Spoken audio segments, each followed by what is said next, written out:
today's topic is lifestyle change. That is the next biggie.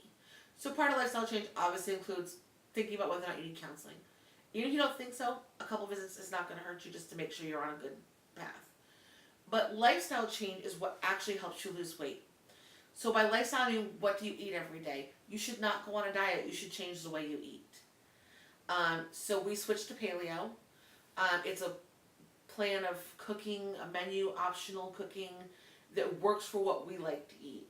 And we were able to, within paleo, add in some stuff, find stuff that we like that fulfills our desires, our wants, our needs, the things that we desire to have for food, without having to give things up per se. So we found ways to cook shrimp, we found ways to cook fish, we found ways to cook other meats. We found meat substitutes that are delicious. So if we really shouldn't be having that meat, we've got a backup plan. So we've really found ways of going around stuff. One of my issues has been calorie counting. And I don't mean counting them, but hitting them. I get full really fast, and I love salad, and salad has so few calories. So I've really struggled. Like if I think, oh, I'm gonna have a dinner tonight, it looks like it's gonna be higher calories, I'll have a lighter lunch. So I go short my lunch, and then I have dinner, and it's not as many calories as I think, or I don't eat as much as I thought I was gonna eat, and then I'm not my calories, and I'm freaking out. I didn't want to do that, and that's kind of what it's been for the last month for some reason for me. I've kind of struggled with hitting my calorie count because again, I really like salad. Like I know I'm weird. I like salad. I like steamed broccoli. All these things have very little calories in them. So I sat back. I said, okay, my body at this point is burning calories to make muscle. So first of all, muscle weighs more than fat. So if I'm like breaking even, I've still probably lost. I know I've lost inches. I lost more inches last month than I did the months before. So I know I'm still losing inches, but I'm kind of been maintaining for like a month, right about that 380 range. So in order for me to start losing weight again, I have got to increase my calories so my muscles have something to burn. Because right now they don't. Right now I think they're starving. So my body's like, oh no, don't let go of those calories because we need that. I don't want my body to think that. My body does not need to be in starvation mode, so I have to increase my calories. And my doctor told me there would be a point where I have to do that. My doctor said, be aware, you can do a high deficit calorie count for the first month or so to kickstart your body into losing weight, but then once you start building muscle, you're going to have to increase your calories because you've got to give your muscles something to burn and build on. So that's what I'm doing. I'm increasing my protein.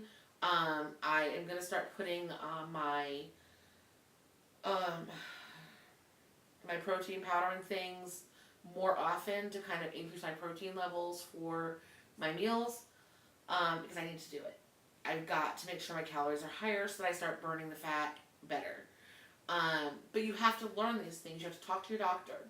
You know, tell your doctor, hey, listen, I need to lose weight. I started at 458 pounds. Right now I'm at 380. That is 78 pounds in 3 months. I really want April to be better than March was. March was great on inches, bad on weight.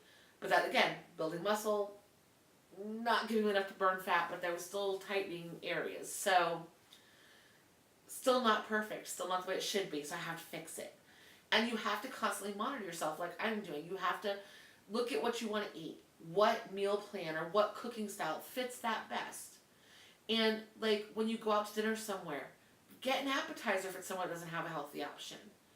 Appetizers, senior menu, all these things, great options. It's just about thinking about food differently. And for me, I would actually forget to eat. So I actually have alarms on my phone to remind me to eat. This is something I've done, so I remember. Now, breakfast is easy. Between my husband and my son, one of them will always say, hey, did you have breakfast yet? And I'm like, oh yeah, I need to do that. And so I'll just grab some milk, measure it out, because I have organic 2% milk, measure it out. Then I'll measure out my cereal, and that's what I have for breakfast.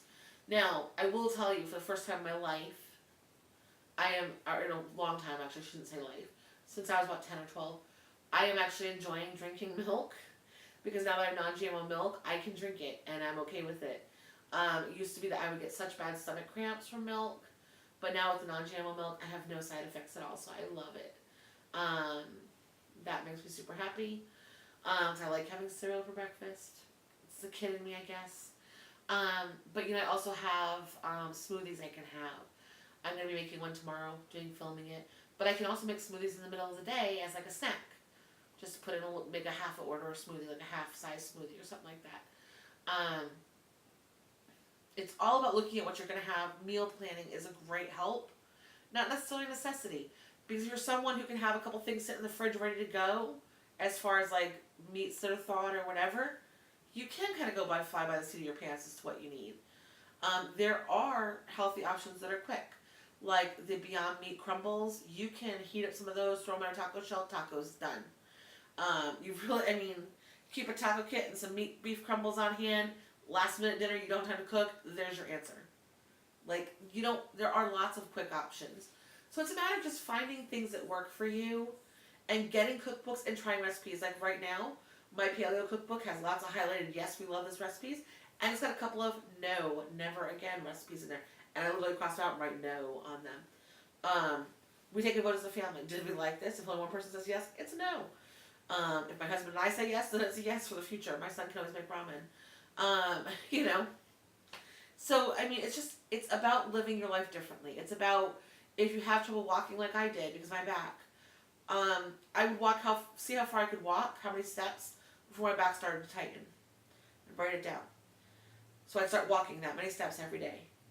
This is on top of doing my DDP workout, and then after a few days, I would increase it by 5 more steps, and walk back. 5 more steps and walk back, and 5 more steps and walk back, and then I do 5 more steps from there, and I kept pushing myself a little bit further, until in February, I was able to go walk around Walmart and grocery shop for 30 minutes without needing to sit down, without having my back in severe pain. It started to hurt towards the end, which is when I said, okay, we're done. I'm going to go sit up front. You can check out because I needed to sit at that point. But I made it 30 minutes without any assistance, and that was great.